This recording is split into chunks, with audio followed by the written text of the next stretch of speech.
Alors, donc, je reviens à Jeanne d'Arc que vous voyez donc au document 22. Je pense que c'est devant la ville d'Orléans.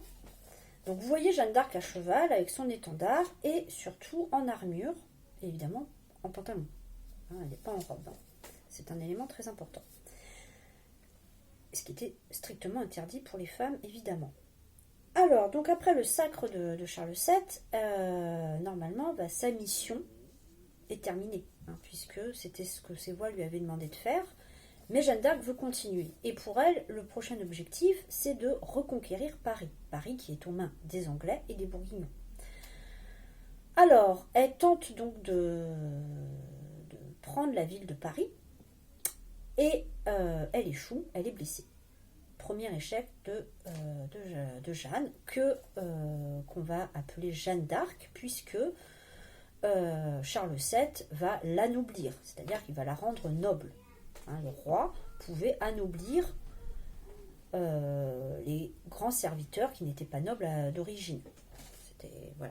Voilà, donc Jeanne d'Arc est anoblie, donc elle devient Jeanne d'Arc, puisqu'elle a quand même rendu un énorme service à Charles VII. Alors, elle veut quand même continuer sa lutte, et donc là, elle veut tenter de prendre la ville de Compiègne, qui est encore plus au nord que Paris, à l'est, au nord-est de Paris, et Compiègne étant aux mains des Bourguignons. Et là aussi, elle échoue, elle est blessée, encore une fois, et elle est même capturée par le comte du Luxembourg, un vassal, un grand seigneur, un vassal du duc de Bourgogne, et ce Jean de Luxembourg va la vendre aux Anglais. Évidemment, les Anglais n'avaient qu'une envie, c'était attraper cette jeune fille, qui leur a quand même mis des bâtons dans les roues, hein, ils ont quand même eu très peur avec cette Jeanne. Hein, au début, ils en riaient, mais effectivement, forcément, ils n'en riaient plus maintenant. Et donc, Jeanne est prisonnière des Anglais et ils l'enferment à Rouen, en Normandie. Et il existe toujours une tour, je crois, où on dit que Jeanne d'Arc avait été enfermée.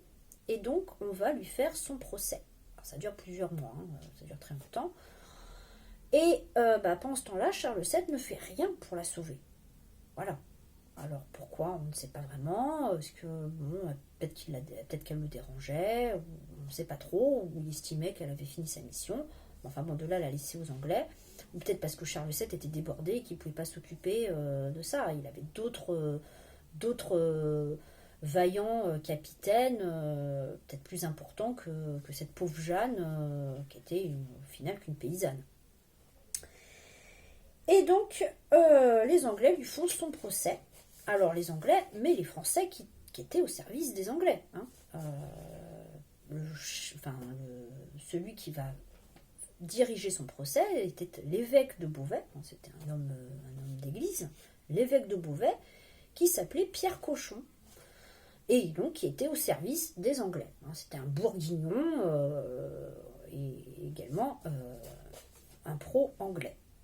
Un pro-Henri VI. Un pauvre Henri VI, lui, il n'est pour rien. Hein. C'est un bébé. Enfin, c'est un bébé, maintenant c'est un petit garçon, mais enfin, il n'est pour rien dans cette histoire. Mais c'est au nom de Henri VI que Jeanne est arrêtée et ensuite on lui fait son procès. Alors, comme c'est une femme, et qu'en plus elle a le malheur de dire qu'elle entendait des voix, elle dit que c'est des voix de saints, de Dieu, de Jésus, etc. Bon, ça, personne ne peut en être certain. Tout ça fait que on va l'accuser d'être une sorcière. Et quel était le châtiment réservé aux hérétiques, aux mauvais chrétiens, donc aux sorciers et aux sorcières? C'est d'être brûlé. Alors, on lui propose, on dit voilà, vous êtes une sorcière, c'est sûr, vous entendez des voix, etc. Mais vous pouvez être prisonnière à vie et également porter une robe. Alors là, pantalon, c'est pas possible, c'est interdit pour les femmes. Donc, vous échapperez au bûcher si vous acceptez de porter une robe. Alors, au début, la pauvre Jeanne, elle est toute jeune, elle a 19 ans maintenant, pas plus, 20 ans, mais vraiment, c'est vraiment une jeune fille. Elle a peur. Donc elle dit oui, oui, d'accord, je veux bien porter une robe et tant pis, voilà, je renie ce que j'ai dit, mes voix, etc. Mais bon, au bout de 3 jours, non, c'est pas possible. Elle dit non, non, j'ai bien entendu ses voix, c'est vrai, elle me parle encore, etc. Ou peut-être qu'elle dit qu'elle ne les entend plus, enfin je sais plus, enfin, quelque chose comme ça. Et surtout, elle remet un pantalon. Et donc là, les Anglais disent, dommage pour vous, enfin, pour toi, condamné au bûcher. Et donc elle est brûlée. Donc vous voyez au document 23. Alors tout ça, c'est pas très à l'honneur de Charles VII d'avoir laissé cette pauvre Jeanne. Mais pendant ce temps-là, il gagne de plus en plus contre les Anglais. Il arrive à reconquérir petit à petit son territoire grâce à ses vaillants capitaines. Alors ces capitaines, eux, pour beaucoup, sont désespérés du sort qui a été réservé à Jeanne. Il y en a qui tentent d'essayer de la sauver, bon, ils n'y arrivent pas. Et il y en a qui vont même mal tourner, comme Gilles de Rais. Voilà, ils vont très très mal vivre le fait que Jeanne d'Arc ait subi ce sort. Et mais ça n'empêche pas donc que cette armée du roi de France, commandée par le connétable Arthur de Richemont, le connétable, donc le chef de l'armée, d'être réorganisée. Et désormais, c'est une véritable armée professionnelle, une vraie armée. Ce ne sont plus des routiers, ce ne sont plus des chevaliers qui font un peu ce qu'ils veulent, ou des routiers qui dévastent tout sur leur passage. Maintenant, l'armée est payée par le roi de France directement, et donc aux ordres du roi et de son connétable. Et le duc de Bourgogne, de son côté, on ne sait pas trop ce qui s'est passé, lui, mais peut-être on pense quand même qu'il s'en est voulu d'avoir envoyé Jeanne d'Arc aux Anglais. Et il accepte une alliance avec le roi de France. Il dit voilà, je rejette mon alliance avec les Anglais et je reconnais Charles VII comme mon roi, mais à la condition que je ne lui rende pas hommage. C'est hors de question quand même que je me mette à genoux. Je suis quasiment aussi puissant que lui. Mon territoire est presque aussi grand que celui de la France. C'est pas un petit roi de Bourges qui va me dominer, me commander. Je ne me mettrai pas à genoux, d'autant que il y a de fortes chances qu'il ait fait assassiner son père. Donc voilà, c'est pas possible. Mais bon, il s'allie quand même au roi de France. Donc maintenant, les Bourguignons ne sont plus du côté des Anglais. Donc pour les Anglais, c'est de plus en plus difficile. Et en 1435, Paris est enfin libéré par Charles VII, on n'est plus aux mains des Anglais et des Bourguignons anciennement.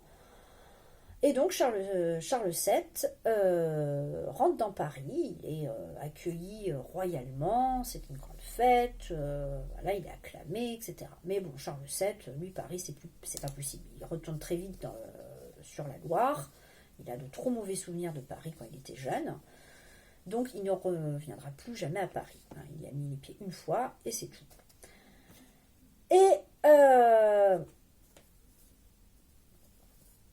il a réussi donc à reconquérir également toute la Normandie.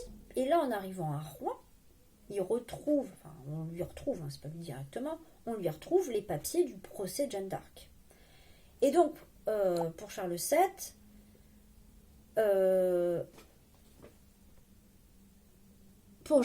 ce n'est pas possible de dire qu'il a eu son trône grâce à une sorcière. Donc on refait un procès, même si elle est morte, et pour prouver que Jeanne d'Arc n'était pas du tout une sorcière, bien au contraire. Qu'elle avait été envoyée par Dieu et ses saints, etc., pour sauver le roi de France et la France. Voilà, ça a été refait. Alors, il ne reste plus que l'Aquitaine.